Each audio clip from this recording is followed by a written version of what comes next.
지난 주간에 우리는 성도란 이 세상 속에서는 흩어진 나그네로 살아가는 존재들이지만 삼위일체 하나님의 영원하신 그 구속의 계획에 따라서 택함을 받고 그리고 구원받은 자로서 장차는 반드시 천국 구원을 얻게 될 자들이다 하는 것을 베드로전서의 첫 인사에서 우리 성도의 정체성을 한번 확인하는 시간을 가졌습니다.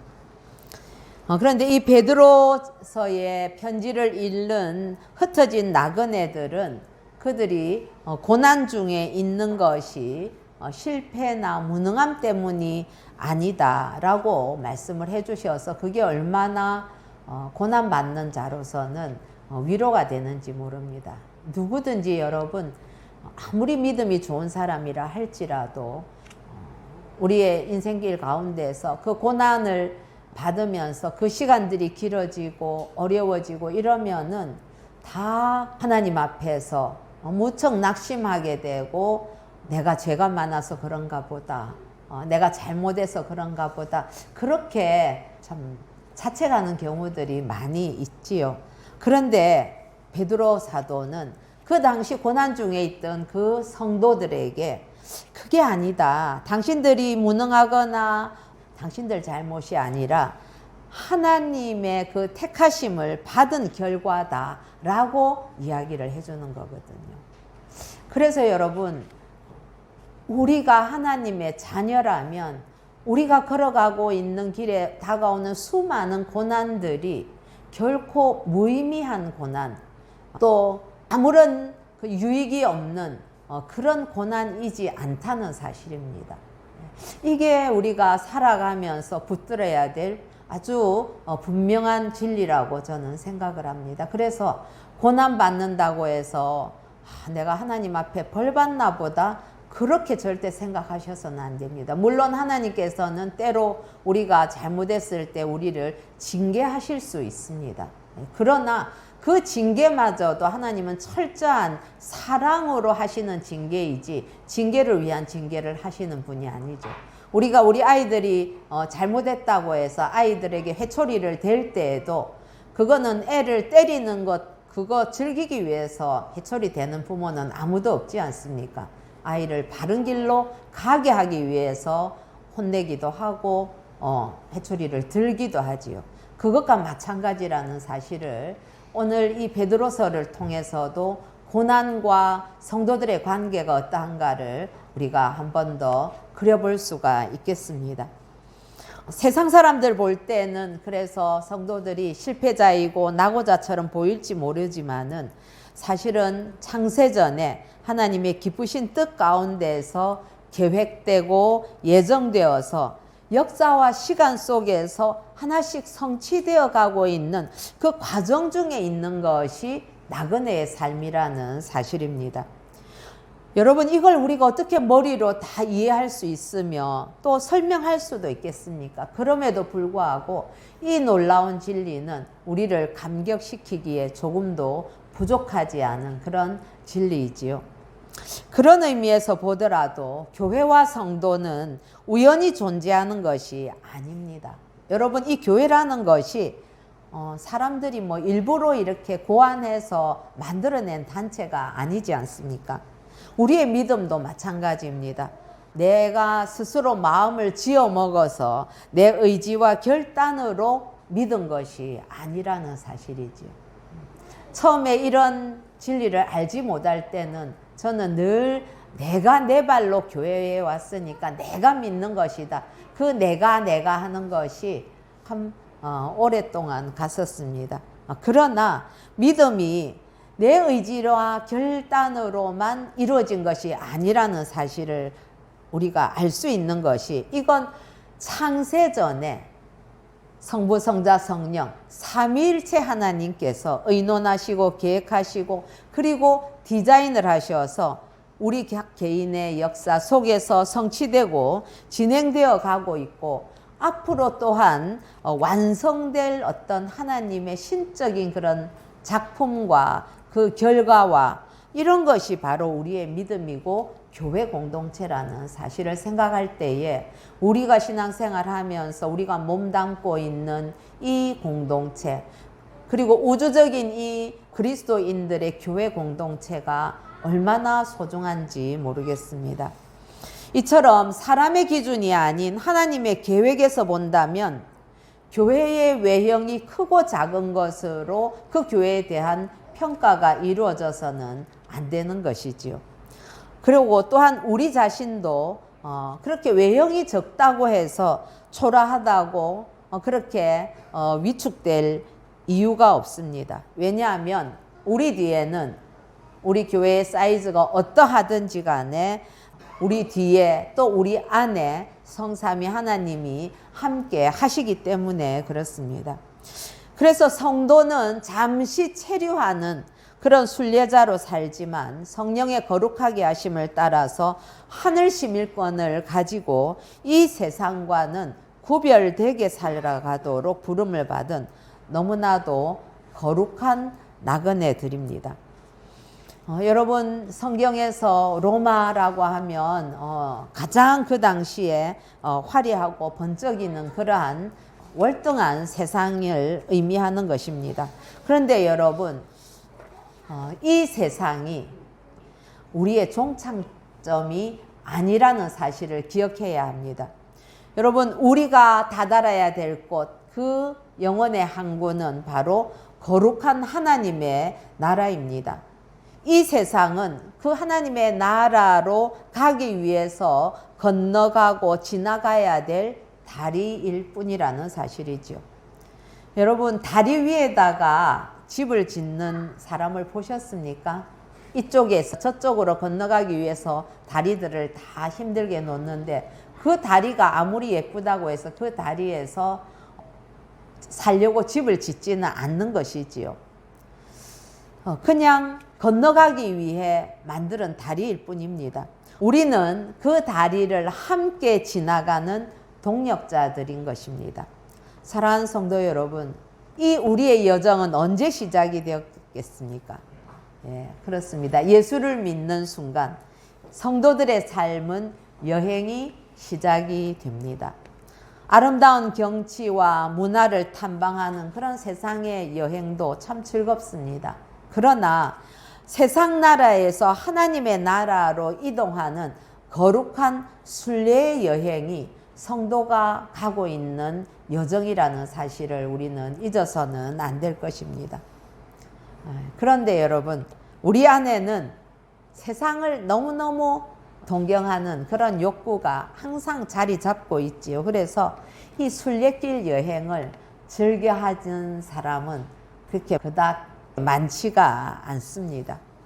그랬기 때문에 우리가 당연히 가야 할 이 순례의 여행을 자꾸 미적거리고 되돌아가고 돌아보고 그냥 다리에 머물러 서 있고 그랬기 때문에 하나님께서는 이런 우리가 순례자의 삶을 살 수밖에 없도록 그 다리를 힘들어도 걸어가도록 그렇게 여러 종류의 고난과 시련으로 우리의 각자의 삶에 개입을 하십니다. 지난주일 우리가 1, 2절에서 살펴본 대로 베드로전서의 수신자들은 본도, 갈라디아, 갑바도기아, 아시아와 비두니아에 흩어져 살고 있던 성도들이었습니다. 지금의 터키 북부에 해당하는 그런 지역들이지요. 그런데 주로 흩어진 그리스도인들이기 때문에 이들은 그곳이 고향이 아니었습니다. 이들이 여기 살게 된 것은 그 당시 이 베드로전서를 쓸 이 당시에 점점점 네로의 그 압박, 박해가 심화되고 있던 상황이었기 때문에 이들은 그 로마의 박해를 피해서 뿔뿔이 흩어진 그런 결과로 그렇게 여러 곳에 흩어져서 살고 있었던 것입니다. 로마의 박해가 그들을 나그네로 만들고 말았지요.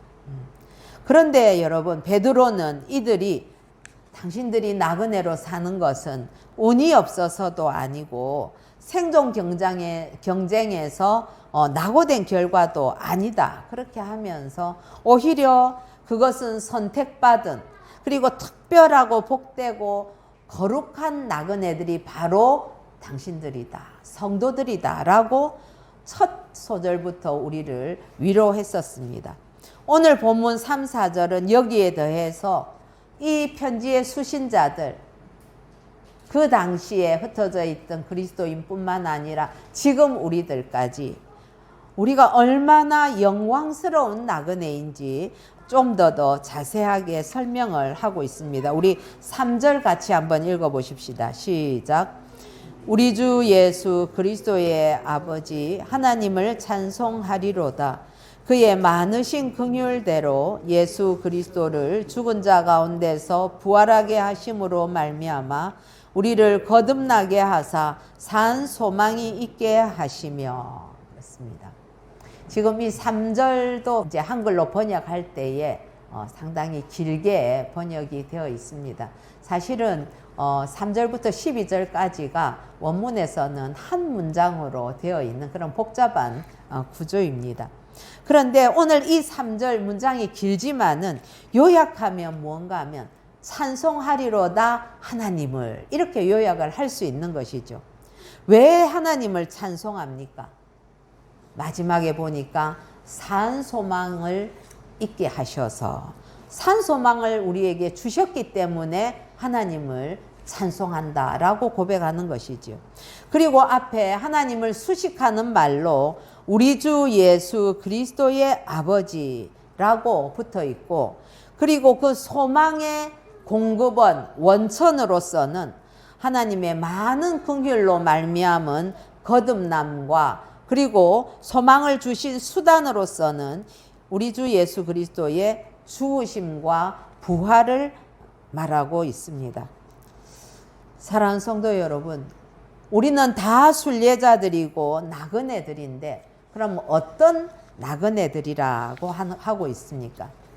여기에 보니까 한숨 쉬며 탄식하는 그런 나그네가 아니라 찬송하는 나그네다 하죠. 찬송하리로다. 여러분, 우리 다 같이 찬송합시다. 하나님을 그렇게 말하니까 우리는 나그네지만 울며 불며 그렇게 탄식하는 나그네가 아닌 찬송하는 나그네다라는 것입니다. 왜 찬송을 합니까? 소망이 있기 때문에. 어떤 소망입니까? 죽을 소망이 아니라 산 소망. 영문에서 번역하기는 living hope라고 얘기를 합니다. 산 소망이기 때문에 우리가 찬송할 수 있는 이유가 있다는 것이죠. 여러분, 소망이라는 것이 뭡니까? 그건 우리가 원하고 바라는 것이지요. 그래서 학생은 공부 잘하기를 소망하고, 청년들은 좋은 직장 취직하기를 소망하고, 부모들은 자식들 잘 되기를 바라는 그런 것들 다 소망입니다. 그런데 여러분, 이런 우리 개인들의 소망을 산 소망이라고 말하지는 않습니다. 왜냐하면 아무리 간절히 우리가 소원하고 소망한다고 해도 그게 안 될 수도 있고, 또 된다고 해도 영원히 지속할 수는 없기 때문에 시간 지나면 그건 또 지나가는 것이기 때문에 아까 말씀드린 우리 개인들의 그러한 이 땅에서의 목적을 둔 소망들은 산소망이라고 하지 않고 대비해서 얘기한다면 죽은 소망 혹은 죽을 소망이 되는 것이지요. 그렇다면 산소망은 무엇이겠습니까? 이 산소망은 내 능력과는 상관없이 반드시 될 수밖에 없고, 그리고 되어가고 있고, 또한 되고 나서도 일시적이 아닌 영원히 지속되는 확실한 소망을 우리가 산소망이다, 그렇게 정의할 수 있겠지요. 내가 나를 위해서 만들어낸 소망들은 죽을 소망이고 죽은 소망이지만은 하나님께서 나에게 만들어주신 이 소망은 살아있는 산 소망이 되는 것입니다. 여러분, 이 말씀에 동의하십니까? 여기에 우리가 반드시 동의할 수 있어야 그 다음의 내용들이 다 우리가 수용할 수 있는 것이죠. 4절은 이 소망을 이렇게 설명합니다. 우리 4절 같이 한번 읽어보십시다. 시작. 썩지 않고 더럽지 않고 쇠하지 아니하는 유업을 있게 하시나니 곧 너희를 위하여 하늘에 간직하신 것이라. 하나님께서 우리에게 만들어 주신 소망은 유업, 곧 기업입니다. 이때 기업은 기자가 터기자를 쓰는 그런 기초가 되는 기본이 되는 그런 것을 의미하는 기업입니다. 그래서 여기에서 말하는 이 기업은 세상에서 이윤을 추구하는 경제적인 조직체의 기업을 의미하는 것이 아니죠. 지금도 하나님으로부터 받고 있고 또 장차 완전하게 하나님으로부터 물려받을 재산 또는 유산을 의미하는 단어입니다. 여러분, 우리가 부모들한테 유산을 물려받아도 얼마나 참 감사하고 신나고 그런 일입니까? 그런데 우리가 하나님으로부터 물려받을 것이 있다는 사실이, 이 사실은 참 너무나 감격스러운 사실이지요. 이 세상 기업들은 어떻습니까? 생산하고 판매하고 서비스하고 그렇게 경제활동을 통해서 이익이 창출되는 그런 조직이죠. 이 조직은 아무리 크고 대단해도 언젠가는 부패하고 또 쇠하고 망하고 죽게 되어 있습니다. 그리고 이 기업이 아무리 깨끗하다 할지라도 도덕적인 더러움에서 자유할 수가 없는 것이지요. 뿐만 아니라 불의하고 악한 방법으로 일군 더러운 기업들도 또 많기도 합니다. 그래서 세상에 있는 것은 그렇게 유한하고 제한적일 수밖에 없고 우리의 그 믿음의 대상은 결코 될 수 없다는 사실이지요.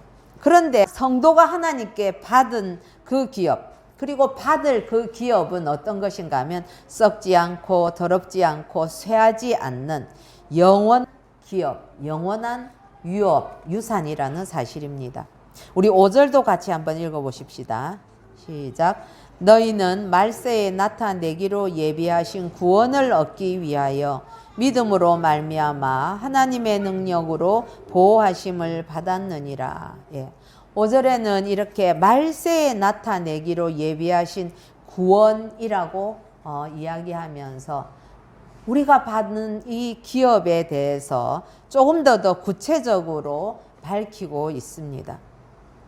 사랑하는 성도 여러분, 여러분들 요즘은 어떤 낙으로 사십니까? 그동안 열심히 일해서 축적한 재산, 아파트, 땅, 그 외에 여러 가지 또 오르고 있는 주식들, 통장에 있는 돈, 그런 거 바라보거나 아니면 또 부모로부터 받은 유산들 바라보면서 그걸 낙으로 삼고 있습니까? 그런데 5절이 밝히는 이 유업은 지금도 받고 있을 뿐만 아니라 장차 완성될 그 하늘에 간직되어 있는 우리의 기업, 유업, 유산이라고 이야기하는데 그것이 무엇인가 하면 바로 구원이라고 이야기를 하고 있습니다. 구원이 우리가 받게 되는, 하나님으로 받게 되는 영원한 유업이다라는 사실이죠. 그건 우리 몸의 구원일 뿐만 아니라 영혼의 구원까지 되는 것입니다. 죄와 모든 욕심과 유혹과 더러움으로부터의 구원이고 해방이 되는 것입니다. 그리고 무엇보다 가장 큰 유산은 바로 하나님 당신 자신이라는 사실이죠. 하나님은 지금도 우리에게 하나님의 성품과 지혜와 은혜와 사랑을 우리에게 주고 계십니다. 그러나 우리의 죄 때문에 그 은혜가 가려져서 우리가 하나님의 것을 다 받기에는 너무나 여러 가지 많은 방해의 요소가 있다는 사실이지요. 그러나 언젠가는 우리가 하나님의 얼굴을 하나님께서 그렇게 보여주시고 알려주시면서 함께 교제하는 그 영광의 날이 다가올 것입니다. 지금 우리는 피조물이기 때문에 하나님의 모든 것을 다 알아볼 수도 없습니다. 그리고 알 수도 없습니다. 누릴 수도 없습니다. 그러나 하나님께서 허락하신 그 때가 된다면 지금과는 전혀 다른 차원의 더욱 온전하신 그 하나님에 대한 지식이 우리에게 주어질 것입니다. 그래서 지금은 얼굴을 이렇게 수건으로 가린 것 같지만 나중에는 다 밝히 볼 것이다 하는 것이, 지금 우리가 하나님에 대해서 아무리 다 알려주셔도 우리 이 용량으로는 한계가 있죠. 하나님의 극히 일부분만을 우리는 알고 느낄 수밖에 없습니다. 사실 그것도 우리가 너무 감사하고 감격스럽죠. 그러나 우리가 주님과 함께 주님 앞에 서는 그날에는 그간에 우리 안에 있었던 모든 의문들은 다 사라지게 되고 하나님을 배우게 되는, 그게 뭐 이렇게 사람의 모습이라든지 이럴 수는 없죠. 하나님은 영이시니까 그 영이신 하나님을 뭐라고나 할까요? 통째로 그냥 다 이렇게 어떤 과정이 아닌 바로 깨닫게 되고 알게 되고 하나가 되는 그런 놀라운 경지의 영광스러운 은혜를 체험하게 될 것입니다. 그것이 우리에게 소망이 되는 것이지요. 사랑하는 성도 여러분, 지금과는 전혀 수준 다른 그러한 영광, 안식, 기쁨을 맛보는 그날을 소원하면서 살아가는 저와 여러분 되시기를 간절히 축원합니다. 성도들은 이 기업을 얻기 위해서 믿음으로 말미암아 하나님의 능력으로 보호하심을 잊고 있다. 그렇게 얘기를 한 것이지요. 이게 하나님께서 우리에게 허락하신 바로 산 소망의 실체가 되는 것입니다. 자, 그렇다면 우리에게 이 구원의 복된 소망이 생긴 때가 언제인가? 그건 바로 거듭날 때 그런 소망이 생기게 되는 것이죠. 우리 3절을 한번 볼까요? 3절에 보면 우리를 거듭나게 하사 산 소망이 있게 하시고, 마지막 부분에 그렇게 되어 있지요. 그렇습니다. 여러분, 거듭나지 않으면 산 소망이 없습니다. 우리는 영적으로 다 죽어서 하나님의 생명으로부터 우리가 분리되어 있던 자들이 아닙니까?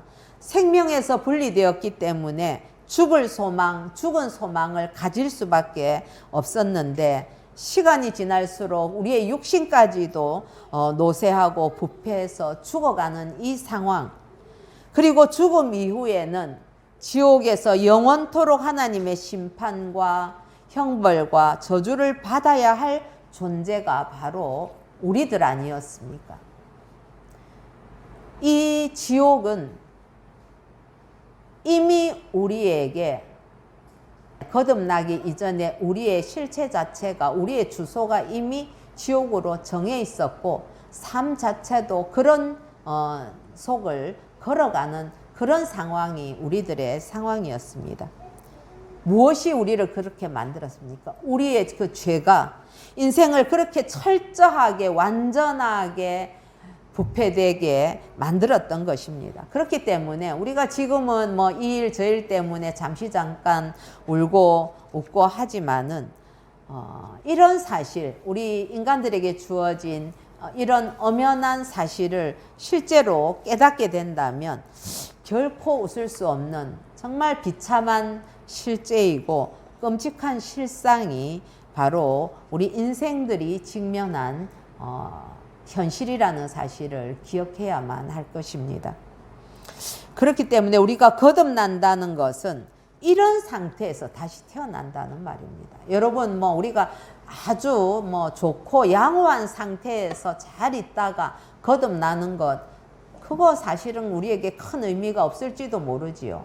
그러나 여러분, 우리의 실체는 그렇게 하나님의 생명으로부터 완전히 분리되어서 우리의 죄로 인하여서 온전히 부패되고, 그래서 지옥의 길을 갈 수밖에 없는 그런 하나님과 분리된 자들이었는데, 그곳에서부터 우리가 거듭났다는 이 사실은 너무나 놀라운 감격이 아닐 수 없다는 것이지요. 엄마의 모태에서 우리가 다시 태어나는 것이 아니라 죄와 허물로 죽었던 그 영혼이 물과 성령 곧 거룩하신 하나님의 말씀으로 다시 살아나는 것, 이것이 거듭나는 것입니다. 하나님의 생명이 내 안에 이렇게 들어오고 그 결과 우리의 몸이 영광스러운 몸으로 부활을 하게 될 것이며, 지옥이 아니라 영원한 천국의 복락을 누리게 되는 것, 이것이 우리가 누리는 거듭남의 실체라는 사실입니다. 여러분, 그런데 이 거듭남은 스스로 거듭날 수 있는 게 아니지 않습니까? 내가 한번 거듭나 봐야지, 내가 이렇게 노력도 해봐야지, 저렇게 해봐야지, 그런다고 거듭납니까? 아니죠. 아무도 스스로 거듭날 수 없고 하나님께서 그 하나님의 능력으로 거듭나게 하실 때만 거듭날 수 있다는 사실입니다. 여러분, 그래서 우리가 구원도 거듭남도 그리고 또 심판을 받지 하는 것, 하나님의 자녀가 되는 것, 이 모든 것들이 우리가 주님을 믿는 그 순간에 동시에 우리에게 다 이루어지게 되는 사실이지요. 그러면 무엇이 하나님으로 하여금 우리를 거듭나게 만드셨는지 한번 보겠습니다. 여러분, 우리의 외모나 노력이나 또한 우리의 아주 경건한 그런 거룩함이라 할지라도 그것 가지고 우리를 거듭나게 할 수는 없습니다. 하나님의 긍휼이 거듭남의 원인이라는 말씀입니다. 우리 3절 다시 한번 보시겠습니다. 3절 보면 우리 주 예수 그리스도의 아버지 하나님을 찬송하리로다 라고 하고 그의 많으신 긍휼대로 그렇게 이야기를 하고 있죠. 그래서 많으신 긍휼대로 또 그 다음에 부활하신 말미암아 우리를 거듭나게 하사 하나님의 그 많은 긍휼 때문에 우리가 거듭났다는 사실입니다. 여러분, 긍휼은 어떤 단어입니까? 마땅히 저주해야 될 사람을 저주하지 않고 불쌍하게 여기는 사랑, 그것이 긍휼이라고 할 수 있지요. 여러분, 우리들은 생각보다 굉장히 악한 존재들입니다. 예. 뭐 개인의 차이가 조금씩 있을 수는 있겠으나 이번에 우리가 전쟁이 일어나고 하는 그런 것들, 뭐 여러 가지 이 세상에서 일어나고 있는 악한 것들을 볼 때에 그게 인간의 실체라는 것을 우리가 인정하지 않을 수가 없습니다. 그래서 정말 상상 이상으로 우리는 죄에 찌들고 오염되고 부패한 사람들이죠. 그래서 인간의 이 부패함에 대해서 칼빈은 완전한 부패다, 그렇게 이야기를 하는 것 아니겠습니까? 또한 성경에서는 오죽하면 인간들을 향해서 열린 무덤이다, 그렇게 이야기를 했겠습니까? 그래서 우리 자신을 진리의 그 밝은 빛에다가 우리를 비추어 보면 여러분, 우리 죄의 그 깊이와 그 죄가 가지고 온 처참한 실상을 알게 됩니다. 부끄러운 욕심, 더러운 욕심에 버려진 상태, 하나님을 마음에 두기 싫어하는 그러한 상실한 마음. 저는 제 개인적으로 이렇게 그 주님을 만난 이후에 제가 깊이 묵상한 부분들이 무엇인가 하면 죄인이라는 부분에 대해서 많이 돌아보게 됐었습니다. 그래서 인간의 이 죄의 문제에 대해서 정말 이 죄의 깊이가 얼마나 깊고 넓은가, 그리고 그 뿌리가 얼마나 단단한 것인가. 그래서 저 자신을 바라보면서 한없이 무너지게 되고, 그랬기 때문에 제 죄의 그 엄청난 힘을 바라보면서 주님 앞에, 그 십자가 앞에 나가지 않을 수가 없었습니다. 틈만 나면 주님의 품을 벗어나려고 하는 그러한 저 자신을 바라보면서 많이 절망하기도 했었죠. 그런 것을 우리 로마서 1장 28절에서 31절에 보면 어떻게 이야기하는지 우리 로마서 한번 찾아보십시다. 1장 로마서 1장 28절부터 31절까지 인간의 실체가 어떠한지 한번 읽어보시겠습니다. 찾으셨으면 함께 읽읍시다. 시작. 또한 그들이 마음에 하나님 두기를 싫어하며 하나님께서 그들을 그 상실한 마음대로 내버려 두사 합당하지 못한 일을 하게 하셨으니 곧 모든 불의, 추악, 탐욕, 악의가 가득한 자요, 시기, 살인, 분쟁, 사기, 악독이 가득한 자요, 수군수군하는 자요, 비방하는 자요, 하나님께서 미워하시는 자요, 능욕하는 자요, 교만한 자요, 자랑하는 자요, 악을 도모하는 자요, 부모를 거역하는 자요, 우매한 자요, 배약하는 자요, 무정한 자요, 무자비한 자라. 예. 저는 이 성경 참 읽기 싫더라고요. 예. 인정하기가 싫어서. 그런데 이거를 나하고는 전부 다 별로 뭐 상관없다고 생각했는데 여러분 보니까 제 속에도 이러한 것들이 다 들어 있었습니다. 여러분 이렇게 살면 얼마나 무서운 진노를 불러오겠습니까? 그 진노하신다고 해서 심판이 있다고 해서 누가 이 일을 제기할 수 있겠습니까? 예. 그러나 이렇게 하나님의 진노 아래에 있었던 저와 여러분들, 하나님을 무시하면서 죄와 탐욕으로 살고 그렇게 하나님을 거역하려고 하는, 그래서 저주받아 마땅하고 형벌과 심판을 받아야 마땅하고 하나님의 무서운 진노 앞에 서는 것이 마땅한데도 불구하고 왜 우리를 저주하지 않고 불쌍히 여기는 일이 일어났는가 하는 것입니다. 왜 나를 불쌍히 여기셨는지 저는 그 이유를 알지 못합니다. 여러분들은 그 이유를 아십니까? 하나님께서 여러분들을 왜 긍휼히 여기셨는지 알 수 있습니까? 나는 그 이유를 알지 못하지만 분명한 것은 하나님께서 불쌍히 여겨 주셨다는 사실입니다. 이건 너무나 확실한 그야말로 팩트입니다. 이게 바로 긍휼인 것입니다. 저주받고 미움받고 영원히 버림받아야 할 내가 하나님의 진노가 아니라 하나님의 그 사랑 앞에 서 있다는 사실입니다. 여러분 나의 어떤 것을 보고 하신 것이 아닙니다. 오직 하나님의 긍휼하심 때문에 하나님의 사랑을 저와 여러분들이 입은 것입니다. 그 결과 거룩한 말씀으로 다시 태어나서 죽은 소망이 아닌 살아있고 항상 있는 산 소망을 저와 여러분이 가지게 된 것입니다. 이것이 내가 한 것이 아니라 하나님이 그렇게 하셨습니다. 하나님의 그 많은 긍휼이 독생자 예수 그리스도를 십자가에 죽이시고 사흘 만에 부활하게 하셔서 우리에게 생명을 주셨습니다. 우리를 거듭나게 하시고 산 소망을 주셨지요. 이것을 아는 사람들, 이 사실을 아는 사람들이 어떻게 합니까? 바로 하나님을 찬송하는 것입니다. 어떻게 저와 여러분이 그리고 성도라면 그 긍휼하심을 입었다면 하나님을 찬송하지 않을 수가 있겠습니까? 그의 많으신 긍휼을 찬송하고 있는 것이지요.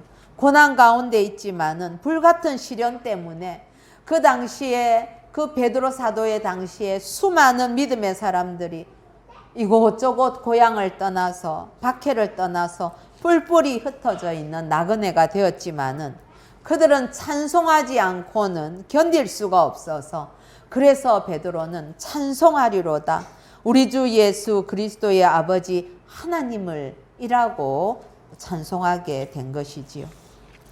그렇습니다.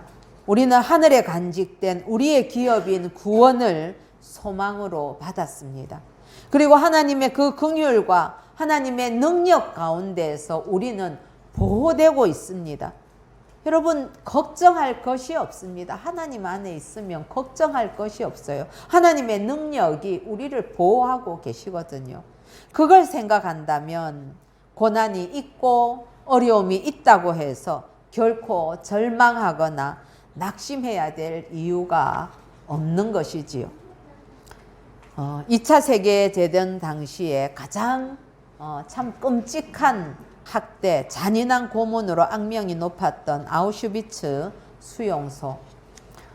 제가 지난번에도 말씀드렸지만 저는 독일 갔을 때 작센하우젠에 있는 그 수용소를 갔었는데 정말 그 수용소를 돌아보면서 참 하나님께서 하나님의 형상으로 창조한 인간이 타락을 하니까 이렇게 악할 수 있는 거구나. 저는 제가 늘 고민하는 주제인 인간의 그 죄성에 대해서 거기에서 다시 한번 확인하고 더 깊이 묵상하고 돌아오게 됐었습니다.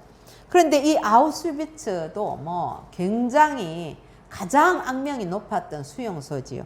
그런데 그 지옥 같은 수용소의 한 벽면에 하나님의 긍휼하심을 깨달은 이름 모를 그리스도인이 이런 찬송가 가사를 새겨 놓았다고 합니다.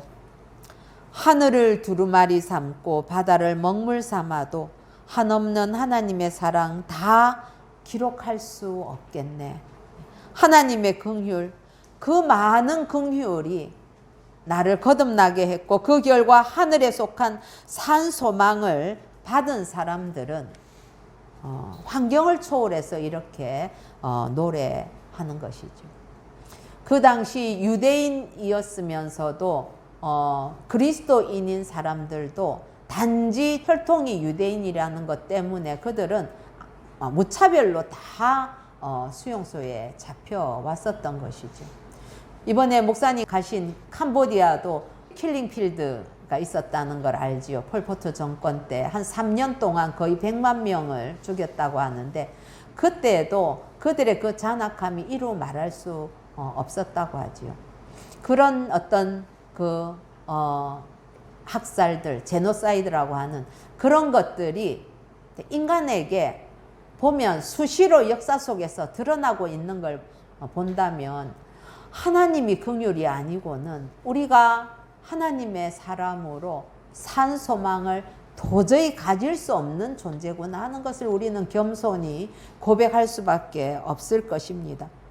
그런 지옥 같은 환경을 초월해서 이런 찬양을 했던 사람들, 그들은 그 크신 하나님의 사랑 말로다 다 형용 못하네, 그렇게 찬송을 했던 것이지요. 기도 이후에 우리가 함께 이 찬양을 하려고 합니다. 기도하시겠습니다.